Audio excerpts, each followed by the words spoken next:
para todos, um ótimo dia, quarta-feira. Estamos encerrando a nossa semana de aula de língua portuguesa. 2 aulas, né? Primeiro e terceiro horários. Bom, vamos encerrar aquela última. Vou retomar a questão, a última de ontem. Nós estávamos falando qual é a mensagem principal do texto.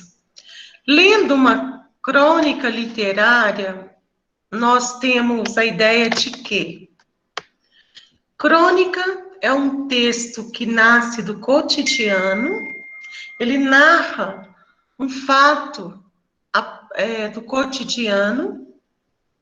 A crônica, ela nasce do dia a dia, dos fatos do cotidiano, e a partir da crônica, nós temos o texto crônica, pode levar o leitor ao humor, né?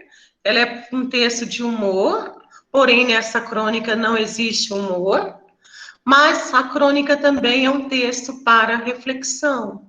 E essa crônica de Clarice Lispector traz uma reflexão sobre a forma como cada um de nós se porta com o sofrimento do outro. Ela leva-nos a refletir sobre essa questão, como nos importamos com o sofrimento do outro. Além disso, ela traz uma crítica sobre as caridades. Há uma crítica aqui própria da caridade. Nós vamos ver a caridade de que maneira aqui. Nós sabemos, aquela parte que a Júlia mencionou do texto, vou até relê-la. Ela diz assim... Deixa eu só achar esse trechinho que foi lido pela Júlia. Deixa eu ver onde... Júlia, você está aí? Júlia? Sim. Em que parágrafo que aparece aquele trechinho? Me ajuda a achar aqui. Aquele que ela diz assim, fui embora... Se não for, o último é o penúltimo. É o penúltimo, não é? Deixa eu só achar o trecho aqui. Fui embora, inútil, gratidão. Eu li isso aqui, depois eu me perdi. No último parágrafo. Agora, o que eu queria saber com autocrueldade era o seguinte. Olha ela refletindo aí. E as pessoas que tomavam sorvete? Último parágrafo.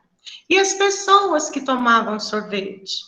Agora, o que eu queria saber com autocrueldade era o seguinte: temera que os outros me vissem ou que os outros não me vissem.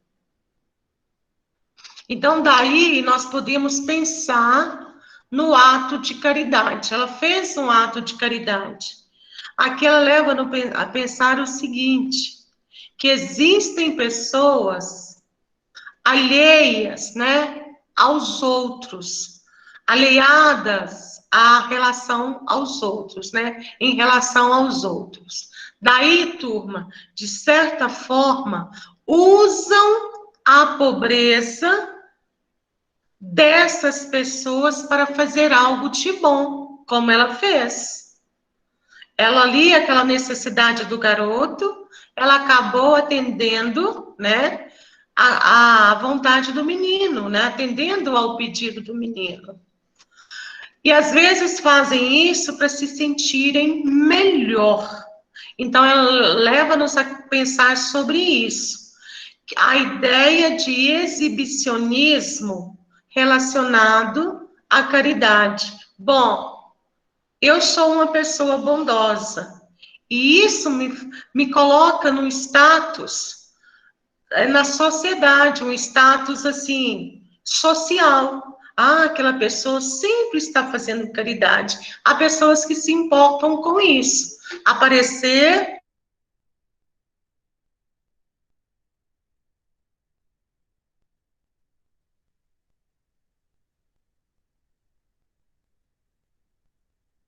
Inês ficou mudo? Vixe, gente, ela caiu?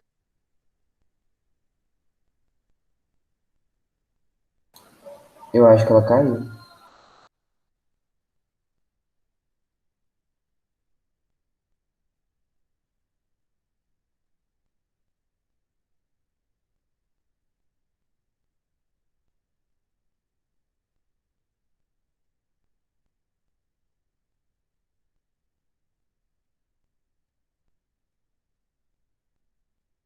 Também eu achando que era eu, velho, que tinha caído. Eu também.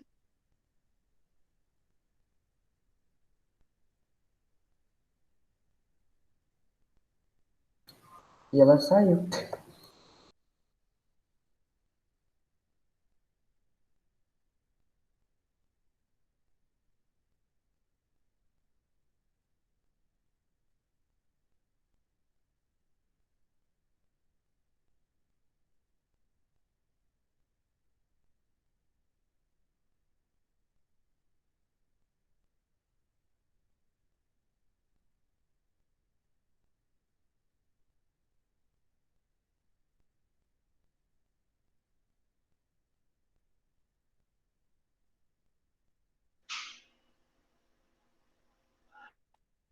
Meninos, oi, fiquei sem internet.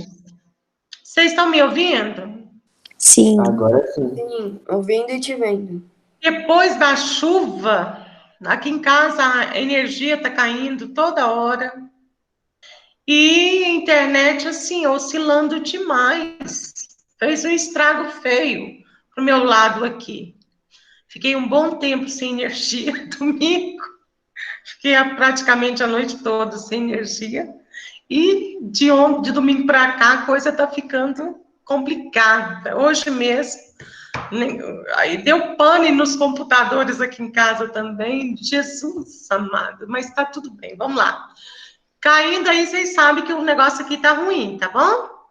Então, vamos lá. Então, só para encerrar. Então, a autora aí leva-nos a refletir sobre essa questão, as caridades, né? A crítica da própria caridade.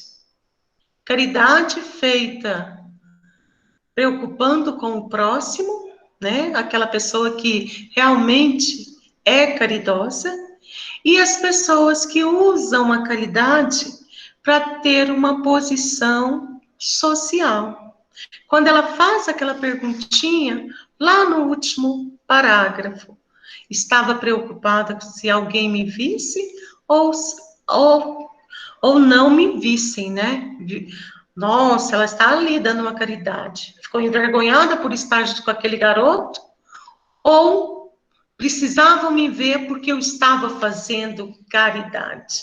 Então, o texto leva-nos a pensar sobre essas questões. O importar com o outro, fazendo caridade, é o exercício da alteridade, né?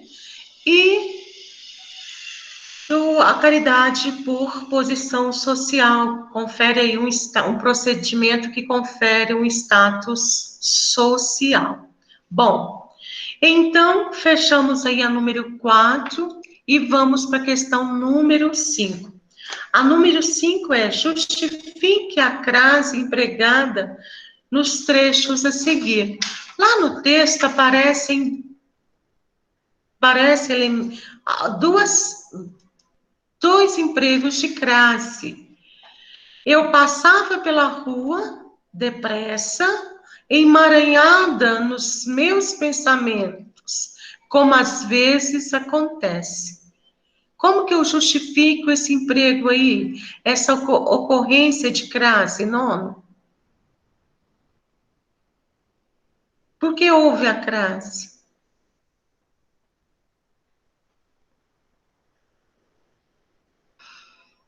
Coleguitas, caros alunos?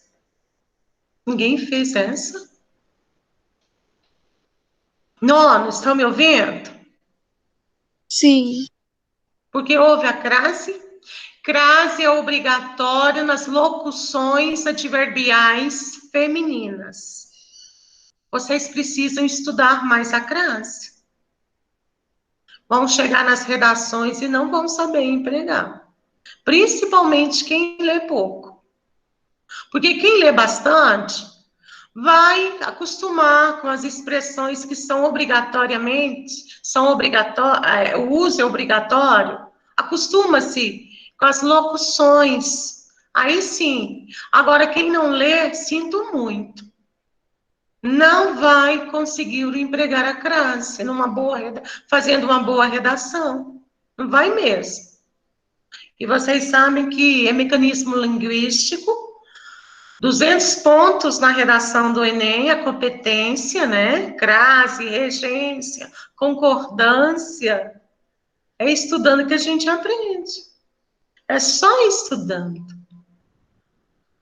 Bom, então aí nós vamos empregar crase obrigatória nas locuções adverbiais femininas. Às vezes, é uma locução adverbial feminina, crase nela. Por um instante, perplexa, eu me recompus logo e ordenei, com aspereza, a caixeira a que o servisse. Por que se emprega a crase? Por quê?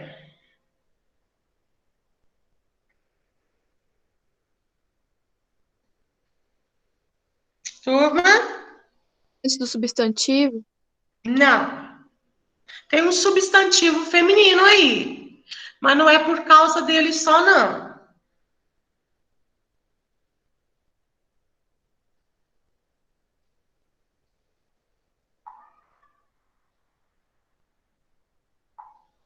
Hein, turminha? Se vocês lerem o texto anterior, olha aí, voltem um pouquinho.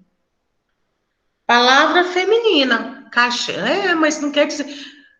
Comprei a casa. Eu vou usar crase aí, Felipe? Comprei a casa. Casa é feminino, então vou colocar crase. Não, comprei a casa, não tem crase. Por que razão? Porque o verbo é VTD. Com o verbo VTD não se usa preposição. Então, tem uma justificativa, nono. Volte um pouquinho aí. Que tal vocês olharem o verbo? Ordenei a quem? Quem ordena? Ordena algo. Ordenei que o servisse. Que o servisse. Ordenei o quê? Que o servisse. Ordenei a quem? A Vou caixeira. justificar por quê? Há um verbo VTDI, ordenar, que pede um objeto direto, o que o servisse, e o objeto indireto, a caixeira. Certo? A regência do verbo, justifique aí. A regência do verbo ordenar é VTDI. E rege a preposição a, o objeto indireto, a caixeira. Turma, a crase, ela só vai ser empregada se a regência, as regras obrigatórias que você precisa memorizar e a regência verbal que você estudou anteriormente. Ordenar algo a alguém. Esse verbo é VTDI. Então, ele pede uma preposição, um objeto direto e o objeto indireto preposicionado. Já que caixeira é feminino, use-se, emprega-se a crase. Se fosse o caixa, masculino, ordenei ao caixeiro. Aí nós teríamos aí a combinação do a mais o, ao caixeiro. Então, justificando, o verbo ordenar é VTDI, pede um objeto indireto feminino aí, né, a caixeira, ok? Fechou o exercício número 5. Tudo bem, turminha? Então, pela leitura, dá para você observar também a presença, né, o emprego da crase.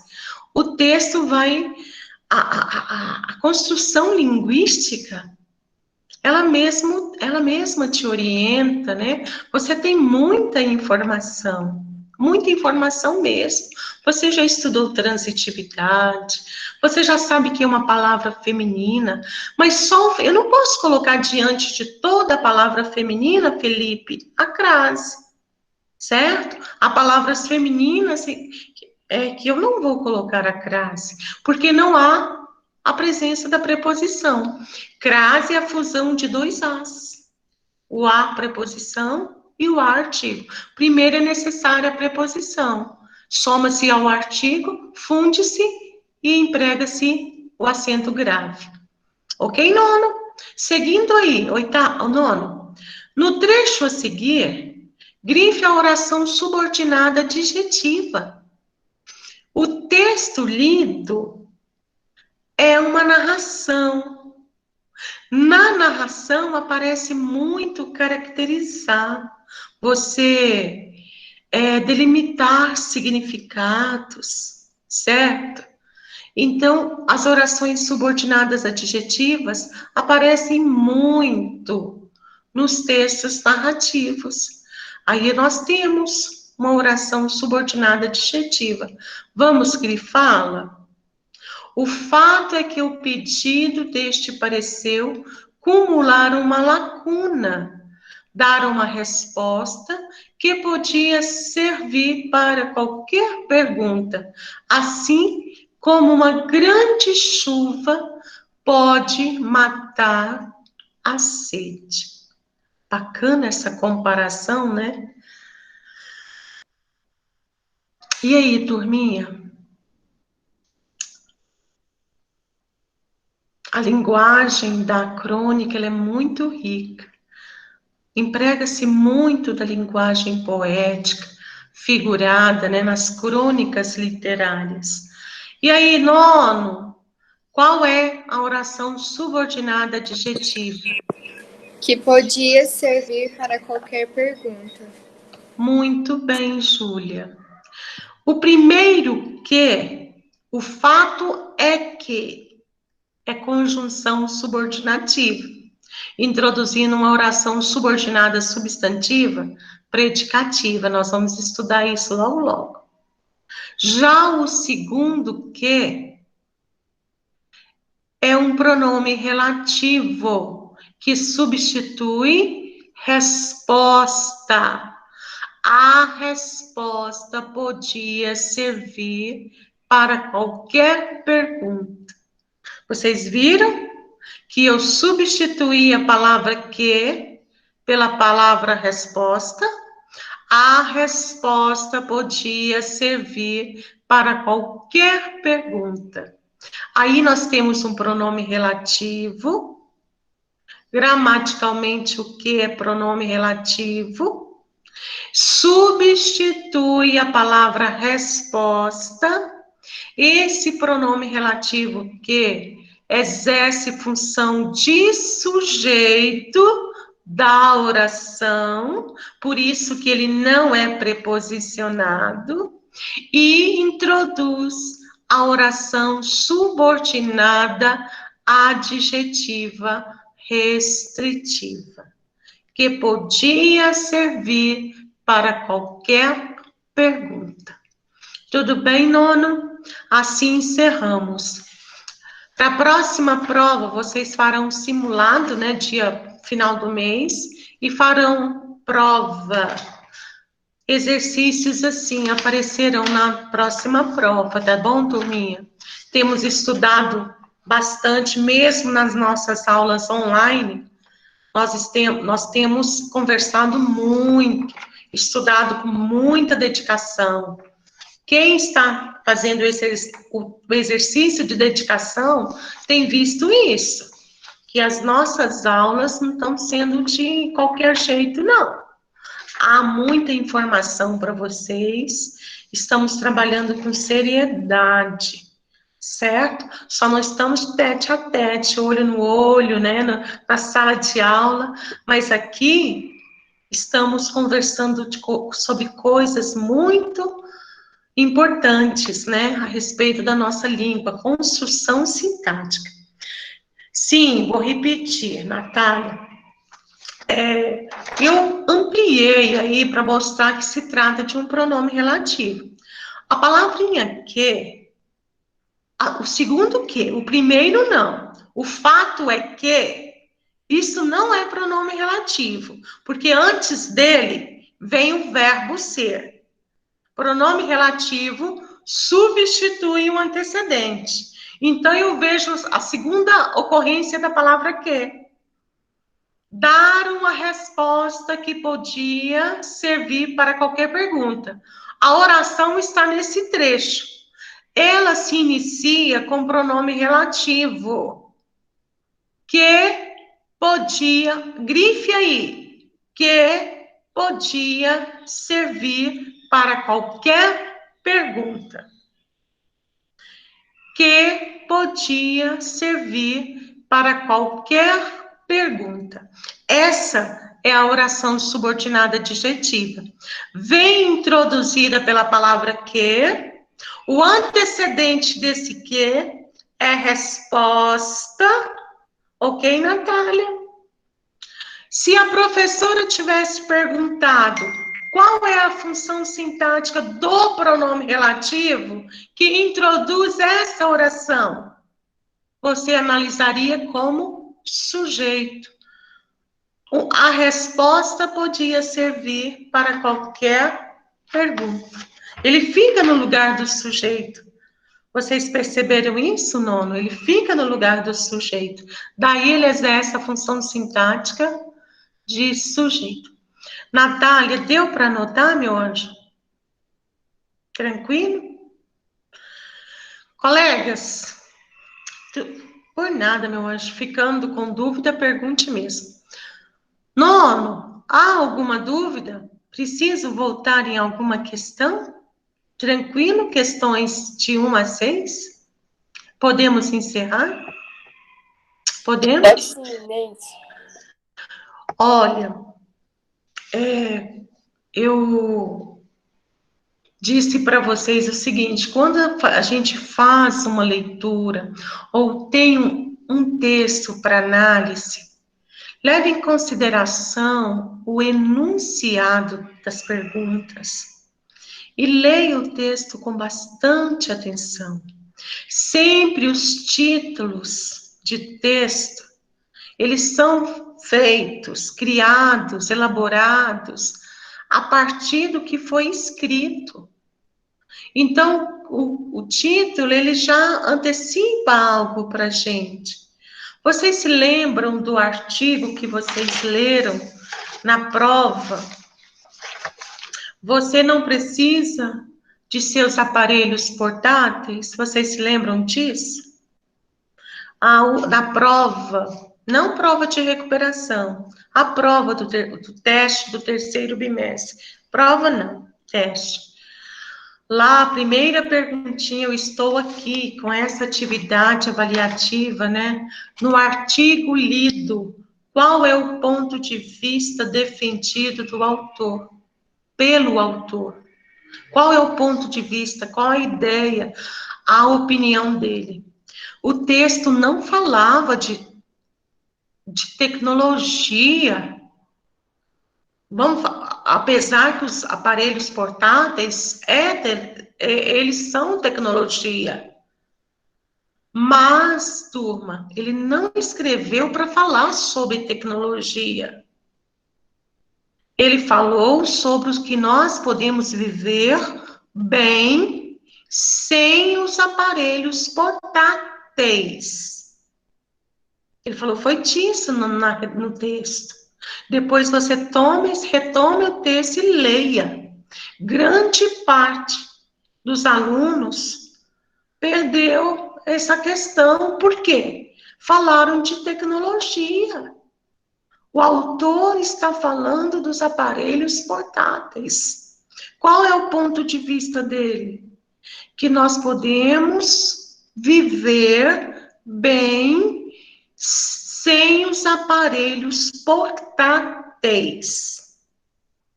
Certo? Então, quando lê um texto, fique atento. Atento. E outra coisa também que eu quero falar para vocês é o seguinte, só um minutinho, Julinha. Quando pede o ponto de vista do autor, nessa questão você não pode opinar, não. Não é a sua opinião. Quando pede o ponto de vista, tudo voltado para o texto, é voltado para as ideias do autor, não as suas. Você é apenas leitor. Agora, se deixar uma questão para você, e aí, você concorda com as ideias do autor? Aí que você se posiciona. Você está lendo um texto. Você vai comentar as ideias do autor. Não é opinar, não. Porque houve colegas que opinaram. Eu pedi opinião, a ideia central do texto, aí os colegas vieram falar que a tecnologia é boa. Gente, precisa ler, precisa entender o enunciado. Qual é o ponto de vista do autor? O que é o ponto de vista defendido? A opinião dele, a ideia. Qual é a ideia central desse texto? Quando você não faz uma redação, você não está estudando isso no 9º ano, quando você escreve um texto dissertativo, argumentativo? Primeiramente, você não se posiciona diante do tema, para depois você discorrer, argumentar nos parágrafos seguintes? Não é isso que você está estudando? Assim acontece no artigo. Primeiro parágrafo, apresenta-se o tema e desenvolve aí o ponto de vista, depois apresenta, no corpo vem os argumentos. Então, era para você só tirar da redação o ponto de vista dele. Ele fala claramente que nós podemos viver sem os aparelhos portáteis, certo? Viver bem sem esses aparelhos no dia a dia. Dá para viver bem. Fala, Júlia, para a gente encerrar. Isso, só que com outras palavras, eu coloquei que nós não precisamos dos aparelhos portáteis para sobreviver. Ok, isso mesmo, certo?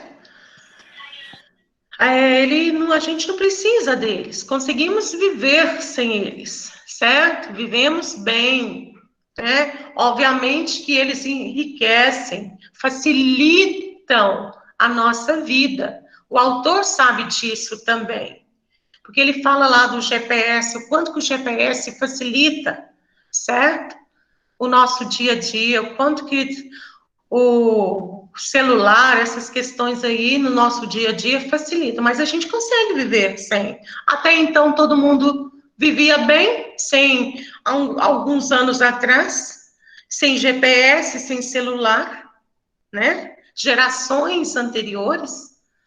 Então, podemos viver sem, né? O uso demais acaba atrapalhando, né? Que ele fala lá, comprovado pela ciência, né? Quem é dependente desses aparelhos tem uma forma de como usá-lo, né?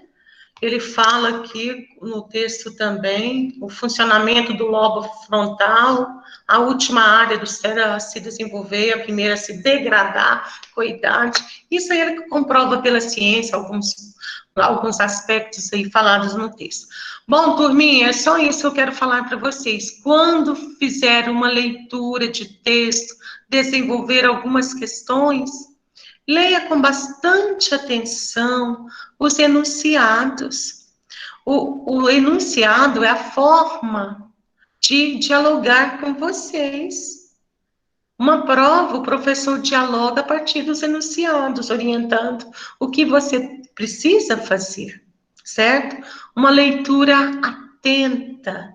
Você fará uma prova de excelência, certo?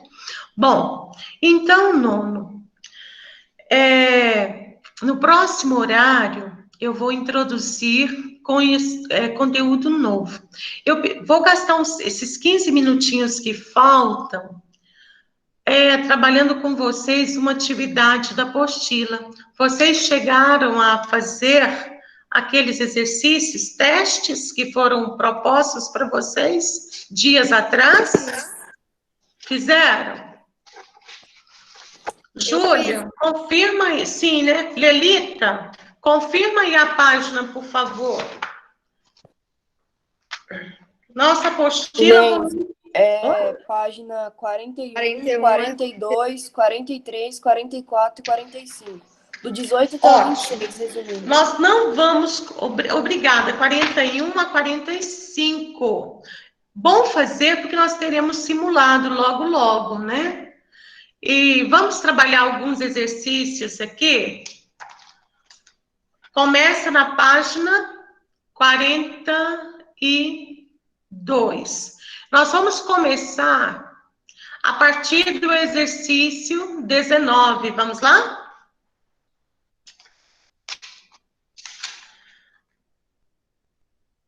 Mas, Inês, é do 18 ao 26. Sim. Ah, 18 ao 26? Ok, então vamos ao 18. Eu coloquei o número? Então, vamos. Leia o trecho a seguir para responder a questão 18. Quem pode ler? Adalberto Luiz Val. Vamos ver o que fala esse texto? Um trecho de texto. Quem lê? Nono? Há vários caminhos extremamente interessantes que podem viabilizar a manutenção da floresta em pé, que é o que buscamos. Um deles diz respeito a investimentos em cadeias produtivas. Nosso presidente, Luciano Coutinho, mencionou a questão da aquicultura. Nós temos peixe na Amazônia, que é capaz de crescer 15 quilos em um ano, e não temos uma cadeia produtiva para aproveitar isso.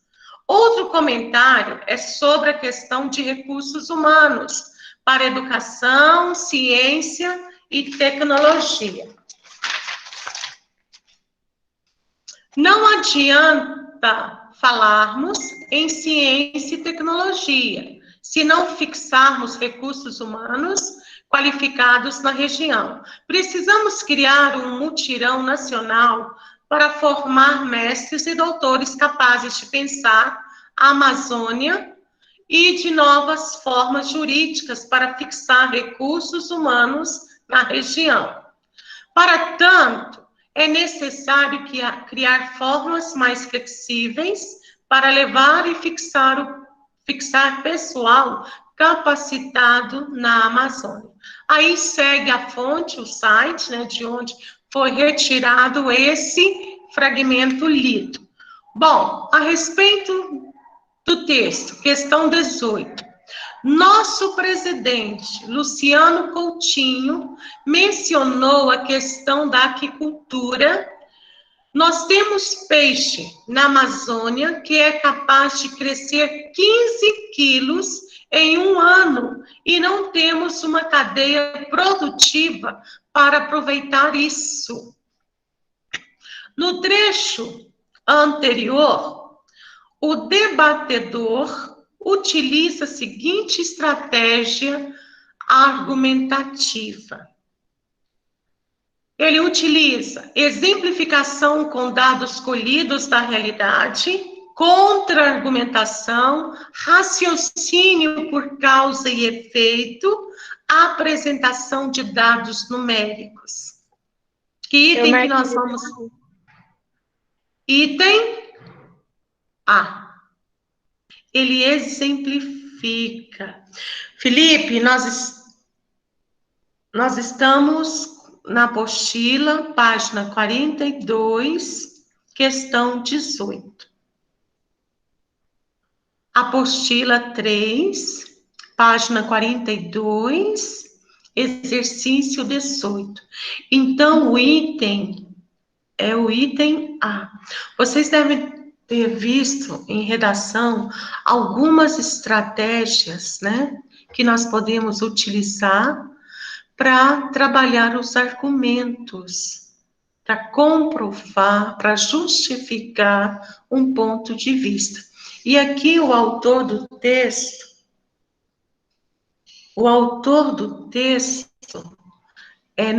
começamos na questão 18. Faz o uso da exemplificação, dados retirados da realidade, certo? Então, vamos à próxima questão. Leia este texto e responda a próxima questão. Nada como uma boa briga. Pode, Ana? Leia, por favor. Ana, foi você? Pode ler. Você quer ler? Vai. Hã? Eu posso ler. Então leia. Com todo mundo lendo nas redes sociais somente as notícias que corroboram seus preconceitos. Os debates entre políticos ganharam uma utilidade pública ainda maior. Ao confrontarem ideias opostas, eles revelam fragilidades e silenciam os radicalismos ancorados na internet. Na segunda-feira, 26, a refrega verbal entre Hillary Clinton e Donald Trump, candidatos à presidência dos Estados Unidos, estendeu-se por 90 minutos.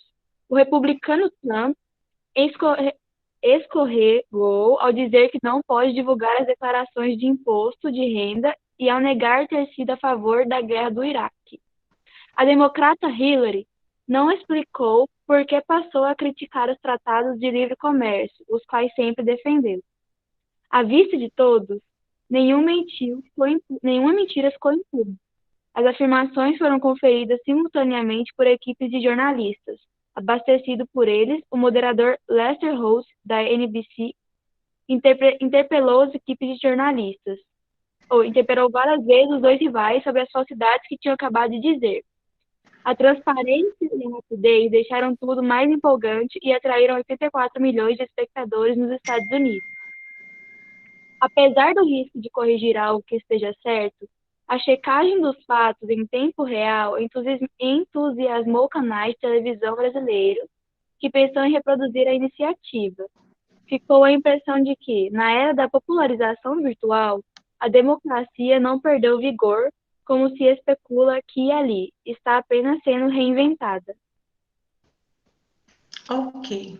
Obrigada, Ana. Bom, segundo o texto lido, é incorreto afirmar que item aí que nós podemos destacar, marcar como incorreto em relação ao texto? As pessoas costumam ler apenas as notícias que ratificam as suas concepções.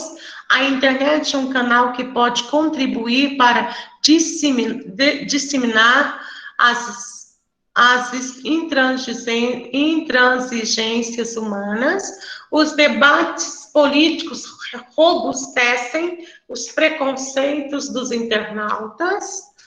A reprodução televisiva em tempo real dos debates entre os candidatos dá transparência aos seus posicionamentos políticos. Os candidatos expõem as suas fragilidades políticas diante uns dos outros, ao vivo, na televisão, na contenda pelos votos dos eleitores. Que item que nós vamos marcar como incorreto? Ana Júlia marcou D. Júlia C. Lelita F. E. Mais alguém? Deus, todo mundo marcou diferente. Verdade. Mas uma das... Eu também marquei a letra E. Né? O Gabriel disse. Mas alguém já acertou aí. Então, o que está incorreto? Oi, Ana? Eu marquei letra C. E você marcou certo, meu anjo. Você, Julinha. Letra C, ok? Marcou letra C, Maria Luísa? Maria Luísa, letra C. Olha, turma, queridos, Eu pensei nono, assim, não nono pode ser ano, ela, porque letra C. Inês, Olha o que diz na letra C. Os debates políticos robustecem, vem de robusto, né? Robustecem os preconceitos dos internautas. No texto não tem nada disso, né? Então, isso aí está incorreto. Se você ler Inês, as outras proposições, você vai perceber que nelas há algo sobre o texto. Fale, Maria Luísa. Você falou alguma coisa? eu não marquei a letra E. Eu não marquei a letra E pelo fato de os políticos, eles, na verdade, eles expõem as coisas dos outros para ver se é algo negativo, assim, né? Para ver se eles conseguem, vamos dizer assim, uma coisa para eles ficarem para frente do outro, para ganhar a política. Então, acho que essa é a verdade. E isso hoje é um dos artifícios que eles utilizam para ganhar popularidade, para angariar votos, né? Eles expõem a fragilidade, eles já vão prontos, né? E Para os debates já para eles apontar as fragilidades do outro. E eles utilizam também muito a internet ao seu favor, né? Porque na internet não tem como colocar a pessoa que enviou. Então, é muito a favor daquele político usar a internet. Com certeza, nós vimos isso nas últimas eleições, né? Praticamente ganhou eleição por meio da internet. Tem um lado positivo e nós também sabemos que existe o lado negativo, né, turma? O que tem de fake news aí? Bom, vamos seguindo? Exercício 20, retirado do Enem. Blog, quem pode? Eu considerei reflexivo.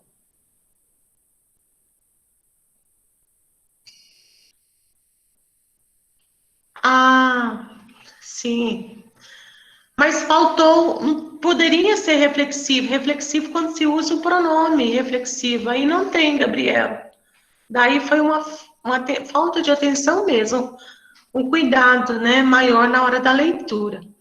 Os candidatos expõem as fragilidades políticas diante uns dos outros.